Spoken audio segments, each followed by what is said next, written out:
Okay, so we're ready to start the afternoon session of this conference to celebrate Jim Schmerl's 85th. And to kick us off, we have Dave Marker speaking about real closures of Omega 1-like models of PA. Go ahead, Dave. Okay, so I'll get to the real closures of models in a few minutes. Um, this is some joint work with Jim and Charlie Steinhorn. Um, let me let me start with so I first met Jim in 1979 when I started graduate school at Yale. I mean, there was a long-running Connecticut logic seminar that rotated between Yale, Wesleyan, and University of Connecticut. And I think it's still running without Yale in the picture anymore. That was also the year 1979-80 was also the year that Steve Simpson mentioned. They had a special logic year at the University of Connecticut. It was sort of the first big logic meeting I ever went to. And there was a talk by Leo Harrington that I went to that sort of changed my life.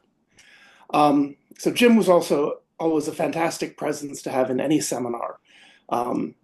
He's a calm guy, but as everyone's mentioned, he has sharp insights on almost everything, and I really appreciated his dry sense of humor. Um, I found out later we were kindred spirits, and when I was a postdoc at Berkeley, there was a Mexican restaurant on Telegraph Avenue that I would eat at maybe 3 times a week. And somehow talking to Jim about this later, I found out that when he was a graduate student, he claims to have eaten there almost daily. Um, Now, we obviously haven't coordinated our talks because the next thing I want to talk about was, before jumping into the main subject, was sort of one of my favorite theorems of Jim, which was proved around that time. But Angus sort of stole my thunder. So I'm going to do this as just quickly as one slide, as my favorite theorem of Jim's. The question is, and again, Angus said most of this a couple of hours ago, are there recursively saturated models that are Skolem hulls of sequences of indiscernibles? I mean, the idea roughly is that recursively saturated models are rich, Skolem hulls of indiscernibles are thin, and you shouldn't be rich and thin. Uh, as I recall, this is a question that came up at Malone's, which was the New Haven bar we went to after seminars, in the discussion with Angus and Stu Smith. Um, Surprising result is that Fred Abramson and Julia Knight quickly proved that the answer was yes. They constructed such an example. But the really surprising result was Jim's, which says that basically if you're rich, you're also thin, that every countable recursively saturated model of PA is the Skolem hull of indiscernibles. And as Angus mentioned, this uses sophisticated combinatorial methods of Nestrel and Rodel. And Jim also showed that, it's sort of natural to ask this question in PA where you have definable Skolem functions, but you need much less. And so the same thing would work in set theory or any theory where you can just code sequences. Okay, that's not my main topic. So what I really want to look at are real closures of models of PA. So I start with a model of arithmetic. I let Q of n be the fraction field of M, and then I let R of M be the real closure of the fraction field. And a general type of question is how much information does the real closure have about the model of arithmetic you started with? How much do you lose going from the arithmetic to the real closure?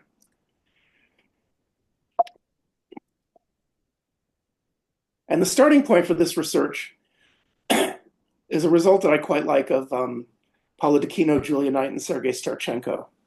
It says if you have a non-Archimedean real closed field, and inside it you have an integer part of K, so this means it's a discrete ordered ring, and for every element of K, there's a unique element of R that's within distance less than 1 of it. So like the integers sit in the reals. Okay, now there's an old result of Shapertson, which says that if you have such a ring, it's necessarily a model of a weak fragment of arithmetic, namely open induction. So induction for quantifier-free formulas. And there's another interesting result of Morgan Rasser from the late 80s saying that basically any real closed field has an integer part of some kind. But the question that these three authors looked at was what special do you need to get an integer part that's a model of PA? And what they proved is that this only happens if the field is recursively saturated. And of course, if the field is resplendent or so countable recursively saturated, you can always find an integer part that's a model of PA. And they sort of proved a converse to that. So in particular, if I start with a model of PA and take the real closure of the fraction field, that will be recursively saturated. So going back to my question of what do you lose going from the model of arithmetic to the real closed field, well, you lose everything except the Scott set. That if I take two countable non-standard models of PA and I look at their real parts, I'm going to get recursively saturated real closed fields.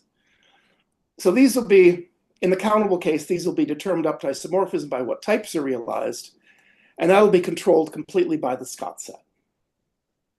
So passing from M to the reals of M loses all the information except the Scott set. Now, I should say, if I just give you the real closed field, it's natural to detect the Scott set. I can think of any non-Archimedean real closed field. If I look at the subring of bounded elements, that's a valuation ring. And with respect to that valuation ring, there's a residue field. And the standard system of M is essentially the residue field for the standard convex valuation. And you can think of it as basically the largest subfield of the reals that embeds into R of M.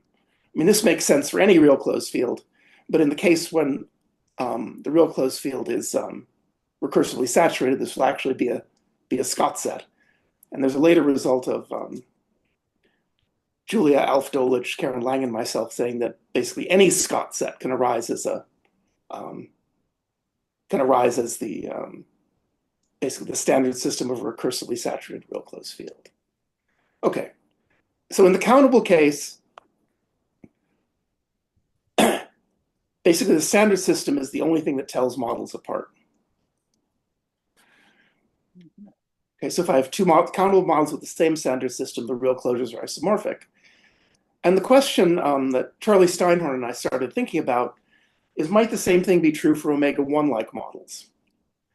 So if you have two omega 1-like models, their standard systems are going to be countable, and will this determine the model up to isomorphism? Now, at first it seems unlikely, but there's something we noticed that, again, if you take a little bit less information, so rather than looking at the real closure, you look at the value group of the real closure with respect to the valuation I was talking about before. If I start with omega 1-like models of PA with the same standard system, then in fact the value groups are going to be isomorphic. This is telling you, and so from thinking about this from an Axe-Cochran point of view, I have the residue fields are isomorphic and the value groups are isomorphic. Maybe that's because the fields are isomorphic. Okay, but again, that's too much to hope for. And then the main theorem I'm going to talk about today is that the answer to my question is no, and it's no as badly as it could be. Namely, I can find the maximum number 2 to the aleph 1 recursively saturated omega 1-like models of PA such that they're infinity omega 1 equivalent, in particular, which in this case really just means they have the same standard system, but that the real closures are going to be are pairwise non-isomorphic. So these models are, in some sense, as alike as they possibly could be, but that you've got but that the real closures are you lose that going to the real closure. Somehow you keep they're very similar, but that the real closures can still tell the models apart. Okay, so I want to describe, rather than giving you a number of results today, I wanted to sort of describe this proof. I should say that this theorem started out, Charlie and Steinhorn and I first proved this result, but assuming diamond. And as in the story of Steve Simpson told earlier, I remember when Angus lecturing on Ramsey quantifiers and arithmetic in the Yale seminar, and then Jim coming back a week or so later with the argument showing that you could eliminate diamond. And at I think at Carol Wood's retirement meeting, I gave a lecture on this, explaining what Charlie and I had done with Jim in the audience, and I challenged him to eliminate diamond, which he did in about a week. So I want to describe the argument. A lot of the features of our original proof are still there, but there's a very clever idea of Jim's, which goes back to some things that Ali was talking about earlier today, and I want to mention that too. So here are the ingredients. So the first ingredient, the first few ingredients are sort of classical models of arithmetic as you find in Roman and Jim's book. So if I have a model of P on arithmetic, I say that an extension of it is conservative if I take any definable set in the big model, I look at its trace on the small model, then that's already definable in the small model. Again, this is an important concept in logic now, and in stability theory and in NIP theory, looking at when things like this happen. In the first place, it really arises in model theory is in arithmetic. And here are two important facts about models of PA.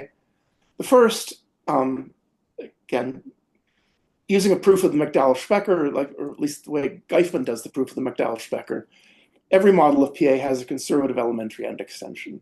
I should say that one of the ways that Jim and I bonded, which I just found out about today, is that both of us used the McDowell-Specker for our German exams in graduate school.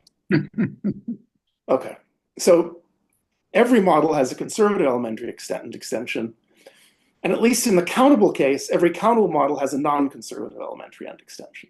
So you can build conservative end extensions, and at least for countable models, you can build non-conservative ones. The second ingredient is rather classless models. So if I have a model of PA, a class in that model is a subset of the model where if I truncate it at any point in the model, I get a definable set. So of course, if X is definable already, it's a class. Or if it's, and if it's a bounded class, it's definable. But the interesting thing is, can you have classes that are not definable? Well, if there's a cofinal omega sequence in the model, then any subset of that omega sequence would be a class. So this is more interesting in cases where you don't have cofinal omega sequences. And we say that a model is rather classless if every class is definable. And there's a standard construction of omega-1-like models that are rather classless.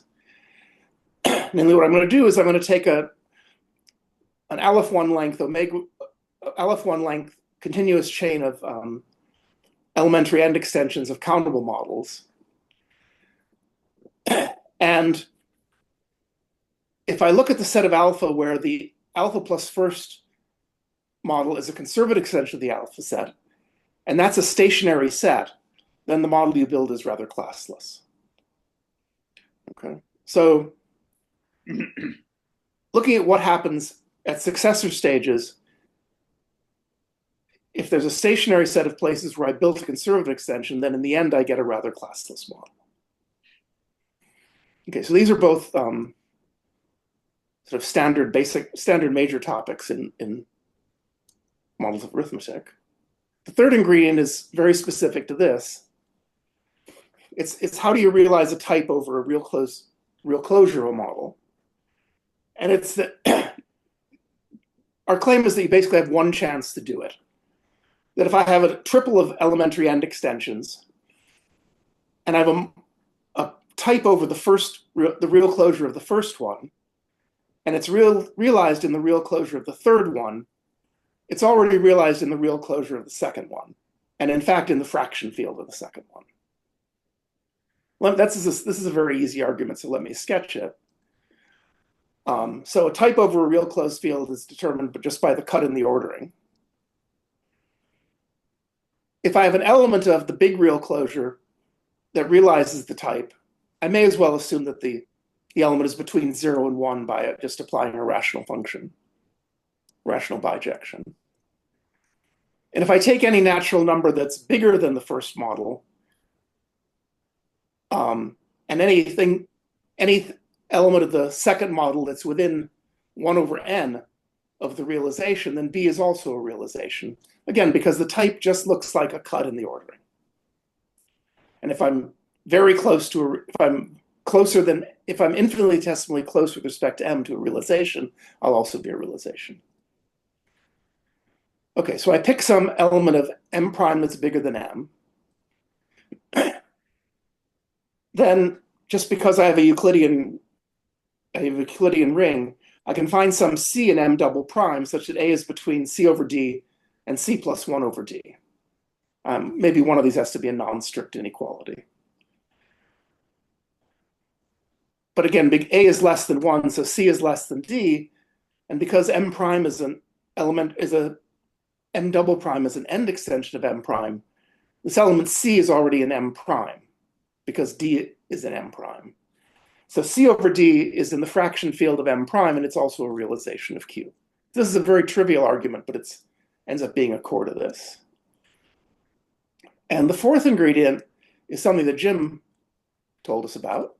It's the notion, it's about Scott completions. And okay. So this goes back to Scott. Take an ordered field, look at an initial segment of the field. We say that it's Dedekindian if whenever I translate it by a positive element, I move the cut. So let me give you a couple of examples. Let's look at the field, the rationals adjoin an infinitesimal. If I look at the cut of, basically the cut of the infinite series 1 plus epsilon squared, etc., this is going to be Dedekindian.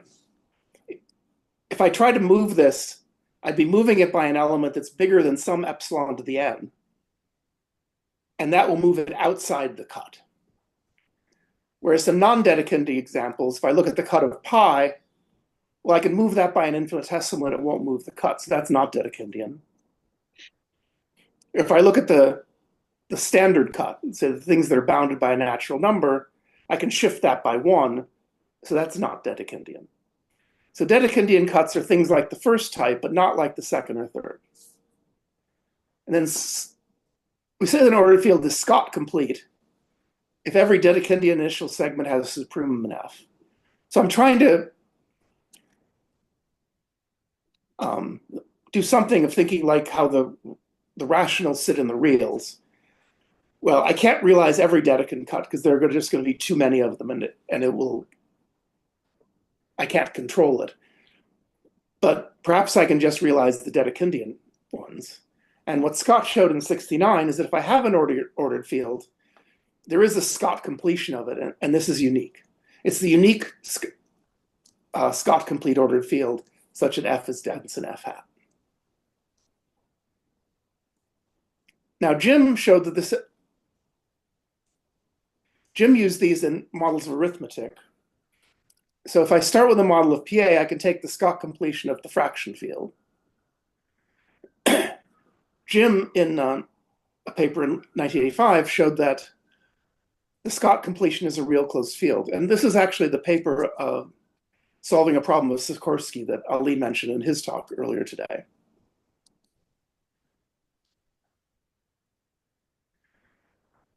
And the Scott completion is related to the classes of the model. If I have a class, I can form an initial segment of this form. For all the A, take any B. For all the A's less than B that are in A, I sum up 1 over 2 to the A plus 1. So this is going to give me some cut between 0 and 1 in the fraction field of the model. It's going to be a Dedekindian cut because basically take any infinitesimal that'll be bigger than 1 over 2 to the A for some A. So if I shift by that, I'll move the cut. And Jim observed that this actually gives a bijection between the classes of M and the Dedekindian initial segments of the rationals that at least the ones between 0 and 1. So these Dedekindian cuts when I'm looking at models of PA are very much related to classes. Okay. So going back to our proof, here's the basic instruction. I'm going to start with a fixed model of PA, and this will determine the Scott set I'm working at, or the standard system I'm working at throughout. I take a stationary subset of omega 1, and I construct a continuous chain where if alpha is in the if alpha is in the stationary set, I take a conservative extension. If it's not in the stationary set, I take a non-conservative extension. And let M of X be the model of arithmetic that's the union of this chain. Okay. So by part 2 of my prerequisites, this is going to be a rather classless model. So all the Dedekindian cuts are definable. So in particular, there are only alpha 1 of them. So I can also choose a filtration of the Scott completion of M of X. So I build some kind of increasing union of countable sets where I take unions at limit stages, and in the end, I get the whole thing. Okay, so I've got these two chains, this elementary chain of end extensions, and this chain of sets that gives me the Scott completion. And the main lemma is that if I have two stationary sets and their difference is stationary, then the real closures of the fraction fields are not isomorphic. Okay. So suppose I did have an isomorphism. By Scott's theorem, it'll extend to an automorphism of the Scott completions. And now we use stationarity. I can find some alpha that's in y minus x such that the following 6 things hold. Sigma also gives me an isomorphism between the real closed fields at the alpha stage. Each of the S alphas is a real closed field, and sigma is an isomorphism onto S alpha of y, from S alpha of x to S alpha of y. S alpha of x is exactly the Dedekindian initial segments of Q of my that are definable over M alpha of x. And the same holds for M alpha of y. And finally, the elements of the Scott completion that are in the real closed field are actually already in M alpha of x, and the same for M alpha of y. So this basically is, there are just 6 sets that you can easily show are closed unbounded. So I have to find some alpha in y minus x that's in all of these. Okay, now what can I do? So on the y side, I have a conservative extension, but on the x side, it's not. So there's some definable subset of M alpha plus 1 of x such that the trace on M alpha is not definable. Let B be some infinite element, and I want to just take the rational number that gives me. Okay, so this is an element of the fraction field of M alpha plus 1. If I look at the type, it corresponds to an undefinable Dedekindian cut. So it's not in S alpha of M, because the S alpha of M's are all going to be definable over M alpha of X. But now let's look at what happens to its image under sigma. Its image under sigma is realized by sigma of X. That's some element of the real closure of the big model. And then by this sort of last chance to realize types lemma, it actually has to be already in the fraction field of M alpha plus 1. But M alpha plus 1 of y is a conservative extension of M alpha of y. So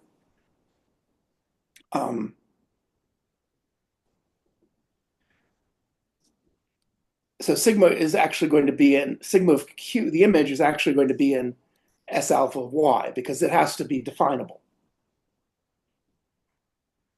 Okay, but now I have a contradiction, because sigma is an isomorphism between S alpha of x and S alpha of y that restricts onto the real closures of M alpha of x and M alpha of y, but it takes this cut Q which isn't realized in S alpha of x, and maps it to this cut, to a cut which is realized in M alpha of y.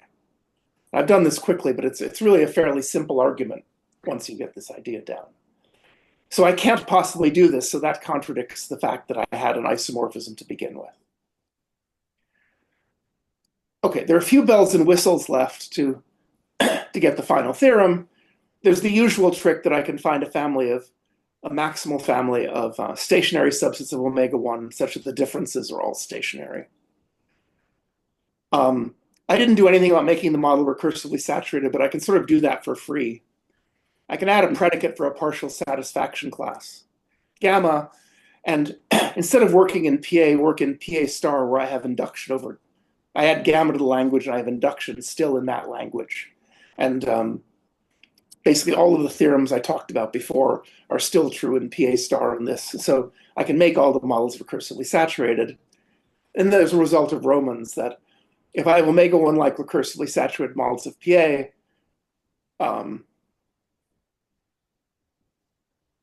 and they're elementarily equivalent and they have the same standard system, then in fact they're L infinity omega 1 equivalent. So these models I construct are really as similar as could possibly be for omega 1 like models. Okay, so that gives the final theorem. So the only thing I have left to say is happy birthday, Jim. Thank you. Great. So let's we have some time for questions, so we can take any questions. But let's first thank Dave. Thank you, David. And I'll keep an eye out if there are questions. Otherwise, our next talk is scheduled to start in 7 minutes. I have a question and a comment. Guess I'll come up with the comment first because the question has to do going back to page 1. The comment has to do with the existence of recursively saturated omega 1 like models of PA, which was actually not only proved by Matt Kaufman first, but I just wanted to point out that it was Matt who coined the term rather classless in the title of his paper. And I'm saying this because Matt is sitting here among the audience. And my question is, if you don't mind going back to page 1 or 2 where you have a picture, would you mind identifying who's in the picture? Let's see. And yeah. Maybe you can reshare, yeah. Okay.